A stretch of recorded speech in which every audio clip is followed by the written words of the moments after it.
President, I ask consent that we can resume the colloquy. Without objection. And I would, at this point, yield to the Senator from Arkansas if he'd like to conclude his remarks. Thank you, Mr. President. Again, I thank the Senator from Illinois. And again, was just really making the point that as you go to these African countries, they want American products, whether it's the newest country, I guess, in Africa, South Sudan, or the older countries. And we need to have the ability to supply them. Both of you have mentioned China. China is certainly lurking out there. And again, it's not only China, it's India, it's a number of other countries. You might want to comment on that, Senator Coons. Senator Boozman, you're right that there is a real challenge for the United States in the field of opportunity, which is Africa. And it's not just an economic challenge. We face competition from China, from Russia, from Brazil, from India, from other emerging and rapidly growing countries. But there's also a values challenge because, frankly, in countries I've visited, and I know both of you in your service to the public in the House and here in the Senate have visited more countries on the continent than I have. But I'm concerned that China's agenda in Africa is sometimes different from ours. It's not a values agenda. They're not there to promote democracy, tolerance, transparency, protection of intellectual property from piracy and counterfeiting. There's lots of different things that we advance in partnership with trade opportunities that aren't part of their issues and aren't part of what they try to advance.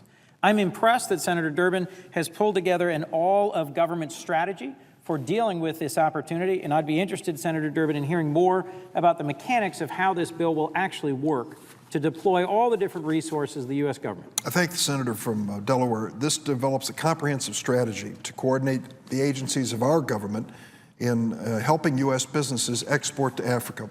Currently, U.S. export promotion and financing regime is a patchwork of overlapping, loosely coordinated, and maybe in some cases wasteful efforts that are difficult for U.S. businesses to navigate, too often unresponsive to the real needs of real business.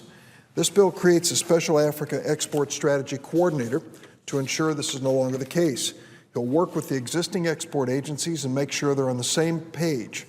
The bill establishes a minimum number of commercial foreign service officers to be stationed at U.S. embassies in Africa and multilateral investment banks. These are the men and women who are contacted by American businesses wanting to do business. They can navigate them through local government requirements as well as some of the other cultural challenges that they might face. The bill formalizes and standardizes the training received by economic and commercial officers. It also incrementally increases the amount of money that EXIM can loan over the next 10 years and creates a standard of accountability for those loans. Remember, this is only an increase in the lending limit, and these loans actually make money for the U.S. Treasury. Lastly, the legislation gives the Export-Import Bank a greater incentive to aggressively counter concessional loans, below-market loans, like the one I mentioned earlier in the case of Ethiopia and China, that countries such as China often use to undercut our bidding in the process. It was interesting, I might say to the Senator from Delaware, that after the president of Ethiopia explained to me how the Chinese were offering these concessional loans, he then said, but of course, then we turned around with a telecommunications contract, and the Chinese won that too. He said, they're winning everything. That's not good news for us. We have the capacity to produce goods and provide services competitive with any nation in the world. But once they haven't basically become a part of the local economy, and once they are part of the local culture, it's difficult for our companies to compete. And that, I think, is the real challenge that we face. So that's what this bill basically does.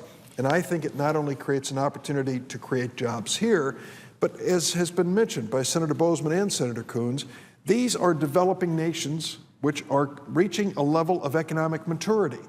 We want to be not only good trading partners, but partners with them in the future, developing not only good markets, but good values that are consistent with our view of democracy and the participation of people who live in each of these countries. I'd like to yield at this point to Senator Boozman. Well, I agree with the Senator from Illinois. You trade not only goods and services, but you trade ideas. And that's so important, as we go on. And certainly Africa is developing a very healthy middle class. This is certainly something new, that they haven't seen before.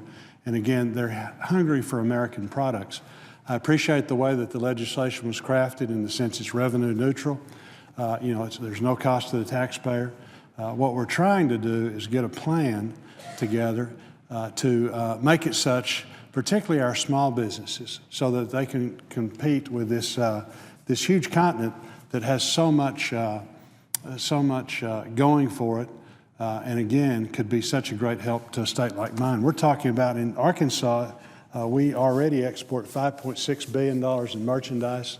I think one of the ways that we are going to climb out of the economic doldrums that we're in and create jobs is going to be through exports, and certainly this gives us an opportunity.